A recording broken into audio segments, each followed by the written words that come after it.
NEET தேர்வு இல்லாத மருத்துவத்துறை சார்ந்த படிப்புகளுக்கு Vinayaka mission school of allied health science, Chennai, Pondicherry, Salem. நிச்சயமாக இந்த தேர்தலில் திராவிட முன்னேற்ற கழக தலைமையில் இருக்கிற மதசார்பற்ற முற்போக்கு கூட்டணி வெற்றி பெற்று இரண்டாவது முறையாக திமுக ஆட்சியில் அமையும் என்பதிலே எந்த விதமான சந்தேகமும் இல்லை. அதெல்லாம் கருத்து கணிப்பு பல மாதிரி சொல்லலாம். ஆனால் மக்களுடைய மனநிலை இன்றைக்கு திமுக மதசார்பற்ற முற்போக்கு கூட்டணி வெற்றி பெற்று ஆட்சியில் அமரும் என்பதுதான் உறுதியாக கிடைத்திருக்கிற தகவல். பெரும்பகுதியான கருத்து கணிப்புகள் அப்படி தான் சொல்லியிருக்கு.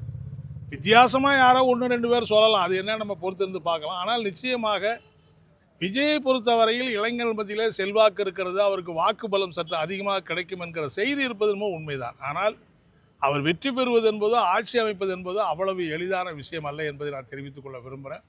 நிச்சயமாக தேர்தலுக்கு பிறகு அமையவிருக்கிற ஆட்சி ஏற்கனவே இருந்த திராவிட முன்னேற்ற கழக ஆட்சி என்கிற நிலையில் அது இருக்கக்கூடாது என்பதை நான் வற்புறுத்தி கேட்டுக்கொள்ள விரும்புகிறேன். இன்றைக்கு இளைஞர்கள் மத்தியில் வேலையில்லா திண்டாட்டம் பூதாகாரமான பிரச்சனையாக வளர்ந்திருக்கிறது.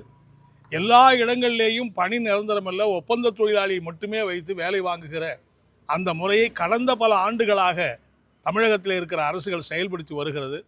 அப்படிப்பட்ட நிலையை மேற்கொள்ளக்கூடாது. பணியினர் ஒப்பந்த தொழிலாளியாக அல்லது தற்காலிக பணியில் நியமிக்கப்பட்டிருக்கிற அனைத்து ஊழியர்களையும், ஆசிரியர்கள், அரசு ஊழியர்கள், தொழிலாளிகள் அனைவரையும் பணி நிரந்தரம் செய்ய வேண்டும் என்பது மட்டுமல்ல, அரசு அலுவலகங்களில் காலியாக இருக்கக்கூடிய அத்துணை லட்சம் இடங்களையும் உடனடியாக திமுக அரசு பூர்த்தி செய்ய வேண்டும் என்று நான் கேட்டுக்கொள்ள விரும்புகிறேன். மார்க்சிஸ்ட் கம்யூனிஸ்ட் கட்சியை பொறுத்தவரையில் நாங்கள் நிச்சயமாக அதை எதிர்த்த போராட்டத்தை, இந்த கொள்கை ரீதியான போராட்டத்தை வரக்கூடிய காலத்தில் திராவிட முன்னேற்ற கழக அரசு ஆட்சியில் அமைந்தாலும் கூட இந்த உறுதிமிக்க போராட்டத்தை நாங்கள் தொடர்ந்து முன்னெடுப்போம் என்பதை இந்த மே தின நன்னாளில் நான் தெரிவித்துக் கொள்ள விரும்புகிறேன்.